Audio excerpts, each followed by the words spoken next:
السلطات المغربية تقوم بإجلاء عدد من السكان بسبب اندلاع حريق غابوي مهول وصل إلى منازل الساكنة. المديرية العامة للأرصاد الجوية تتوقع في نشرتها لهذا المساء تساقطات مطرية رعدية قوية ستهم عددا من المناطق إلى جانب تسجيل درجات حرارة قصوى. السلام عليكم مشاهدينا الكرام ومرحبا بكم في نشرة الأخبار، والآن إلى التفاصيل.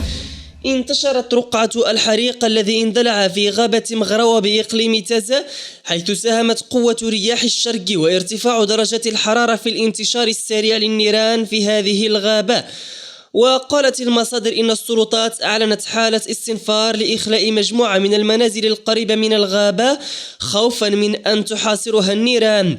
كما تم إخلاء منتجع شلالات أيت إسماعيل والذي يعرف إقبالا مهما في كل موسم صيف، وإلى جانب فرق الإطفاء في الميدان والتي تتكون من عناصر الوقاية المدنية ورجال الدرك وعناصر القوات المساعدة والمتطوعين.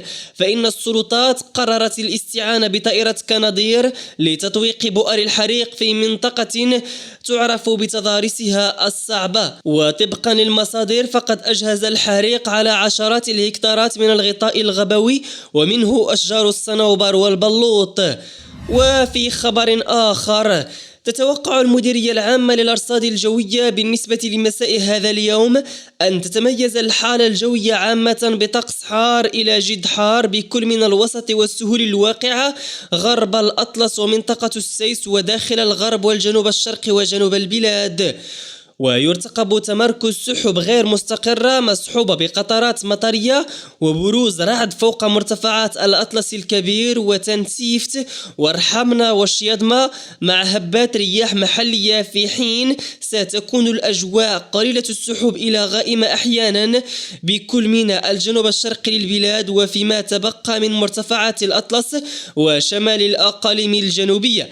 كما ستتشكل كتل ضبابية بالقرب من السواحل الشمالية والجنوبية إلى جانب تسجيل هبات لرياح قوية شيئا ما. كما ستتشكل كتل ضبابية بالقرب من السواحل الشمالية والجنوبية إلى جانب تسجيل هبات لرياح قوية شيئا ما مرفوقة بتناثر غبار بكل من وسط البلاد وجنوب المنطقة الشرقية والجنوب.